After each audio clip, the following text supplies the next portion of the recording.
before we move forward, can we all stand up and pay tribute to our soldiers who fought for this nation? Because they gave their lives, we are safe in our country.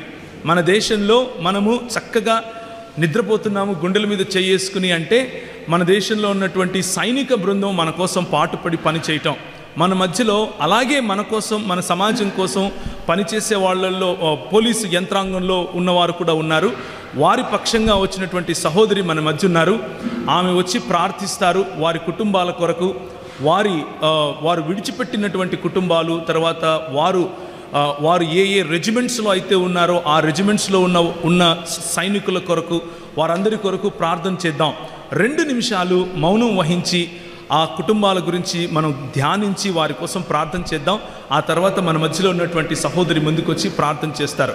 Let us pay 2 minutes of tribute to those who suffered their lives, who actually sacrificed their lives for our sake and for our country's sake.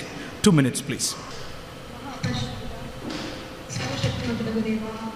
So మన దేశ soldiers, మన దేశానికి మన కోసం పనిచేస్తున్నటువంటి మన సైనిక బృందం కోసం మనము వారు చేస్తున్నటువంటి ఆ త్యాగానికి గౌరవంగా లేచి నిలబడ్డాం. ప్రభువును మనం ఘనపరిచాం. అలాంటి వారికి ఇచ్చినటువంటి ధైర్యాన్ని బట్టి ప్రభువును ఘనపరిచాం. అలాగే వారు విడిచిపెట్టినటువంటి కుటుంబాల గురించి కూడా మనం ప్రార్థించాం. ఇక ఒకసారి ఆలోచించినట్లయితే ఆ సైనికులు ఎవరి కోసం పోరాడుతున్నారు అన్నది ప్రశ్న. ఆ సైనికులు ఎవరి కోసం పోరాడుతున్నారు అనంటే డాక్టర్ బాబాసాహెబ్ భీమ్రావ్ అంబేద్కర్ గారు మనకు రాసి ఇచ్చినటువంటి మన రాజ్యాంగంలో ఉన్నటువంటి సెక్యులర్ కంట్రీగా ఉన్న మన గురించి, అంటే అన్ని మతాల వారు, అన్ని జాతుల వారు, అన్ని ప్రదేశాల నుంచి వచ్చిన వారు, ఈ దేశానికి సంబంధించకుండా ఈ దేశంలో మరి టూరిస్టులుగా ఉన్న వారితో సహా ఉన్నవారి హక్కులను కాపాడటానికి వీళ్ళు మన దేశం పట్ల, మన దేశాన్ని, మన దేశ సరిహద్దులను కాపాడుతున్నారు. ఇలాంటి నేపథ్యంలో మనం ఒకసారి కనుక జ్ఞాపకం చేస్తే they are fighting for the constitutional citizens of this India, not for those who claim to be the only citizens of India based on a religion or based on a caste or based on a creed or based on the ethnicity. వాళ్ళకున్నటువంటి నేపథ్యం, వాళ్ళకున్నటువంటి కుల నేపథ్యం కావచ్చు, వారికి ఉన్నటువంటి మత ప్రాతిపదిక కావచ్చు, లేకపోతే వారికి ఉన్నటువంటి సాంఘిక ప్రాతిపదిక కావచ్చు, దానికోసం వారు పోరాడలేదు. మన దేశము ఒక ధర్మ నిరపేక్షతా దేశంగా ఉన్నప్పుడు, మత నిరపేక్షతా దేశంగా ఉన్నప్పుడు ఆ దేశంలో ఉన్నటువంటి మనల్ని కాపాడటం కోసం వారు బార్డర్ దగ్గర నిలబడుకొని శత్రు సైన్యాలను వారు ఎదిరించి అలాంటి మత ఛాందసవాదంలో ఉన్నటువంటి శత్రువుల చేత బలి అయ్యారు.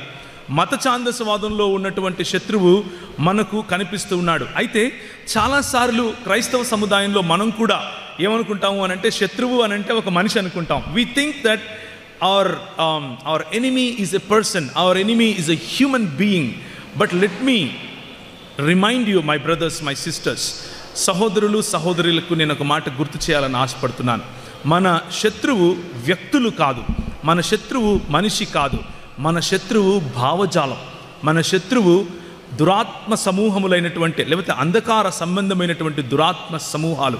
అవి ఒక పాలక బృందంగానో, ఒక మత ఛాందసవాదంగానో, ఒక జాతీయతావాదంగానో, లేకపోతే ఎట్సెట్రా పేర్లు పెట్టుకుని మనుషులను విభజించటానికి, మనుషులను అణగద్రొక్కటానికి చేసేటటువంటి భావజాలం మన శత్రువు.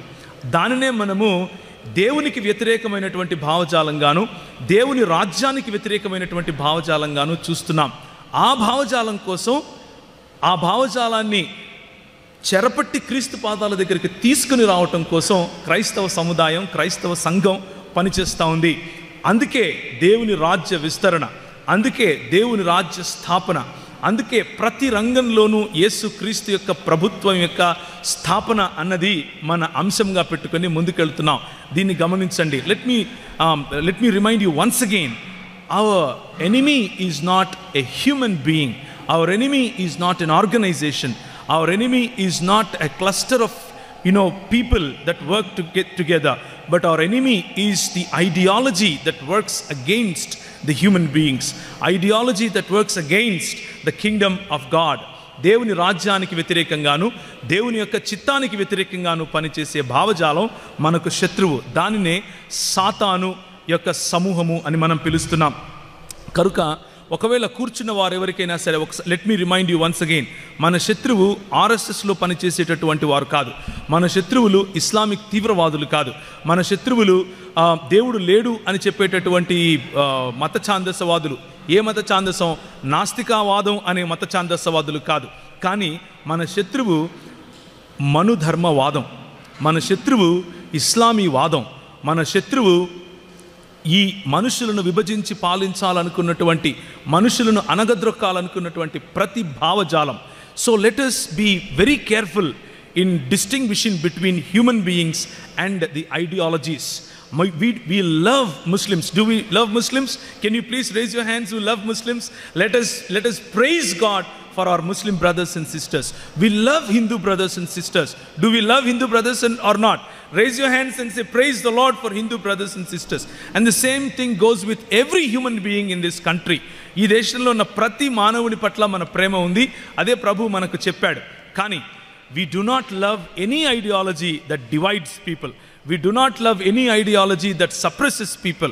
We do not love any ideology that that tries to impose certain rules and regulations and make you second class citizen in this country. Adi manamu oppukom. Daniki vyatirekanga mana poratam. Enduku anante the gospel or the centrality of gospel, దేవుని పరిశుద్ధ సువార్తకు ఉన్నటువంటి కేంద్రం ఏమిటి అని అంటే మనందరము సమానమైనటువంటి వాళ్ళము.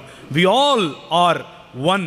We all are equal in creation, in the fall, in redemption, in resurrection, and also in going together with our Father or with our Lord.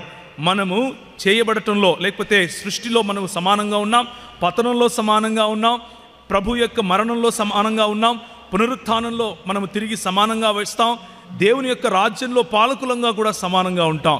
అది మన భావజాలం. సమానవాదం లేకపోతే సామ్యవాదం మన భావజాలం. ఈ దేశంలో అయినా ప్రపంచ యావత్తు అయినా మనందరము సమాన రీతిగా ఉండాలి అని అంటే అది కేవలం బైబిల్ భావజాలంలో మాత్రమే సాధ్యము అన్నటువంటి సందేశాన్ని మన దేశానికి తీసుకుని వెళ్ళాలి. ఇకపోతే ఇంతకు మనం ఎవరమి? Who are we? Why are we here like 9 in the morning, 8:30 in the morning, 10 o'clock in the morning? Why these many people are gathering?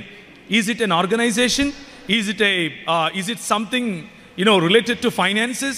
Is it something related to a caste? మనం ఒక కులానికి చెందిన వారమా? మనం ఒక ఆర్గనైజేషన్కి చెందిన వాళ్ళమా? మనకేదైనా ఒక political agenda ఉందా? ఏమీ లేదు. Who are we? We are people who are set apart for the glory of God. దేవుని యొక్క మహిమ కొరకు ప్రత్యేకింపబడిన వాళ్ళం. దేవుని యొక్క సామ్రాజ్యాన్ని, యేసుక్రీస్తు యొక్క సమానత్వవాదాన్ని, యేసుక్రీస్తు యొక్క అందరి కొరకు ఆయన ఇచ్చినటువంటి రక్తము అన్నటువంటి వాదాన్ని ప్రజల వద్దకు తీసుకుని వెళ్ళటానికి ఒక నెట్వర్క్గా మనం కలిసి వచ్చాం. We are from various churches, we are from various organizations, we are from various parts of our state and sometimes even various parts of India. ఎందుకు కలిసి వచ్చాం అనంటే విత్ వన్ విజన్, ఒకే ఒక దర్శనం ఉంది. ఏంటా దర్శనం? యేసు క్రీస్తు యొక్క రాజ్య స్థాపన, యేసు క్రీస్తు యొక్క ప్రాతినిధ్యం. ప్రతి చోట, ప్రతి రంగంలో, ప్రతి దేశంలోని ప్రతి భూభాగంలో యేసు క్రీస్తు యొక్క భావజాలానికి ప్రతినిధులుగా ఉండటం కోసం మనం వచ్చాం.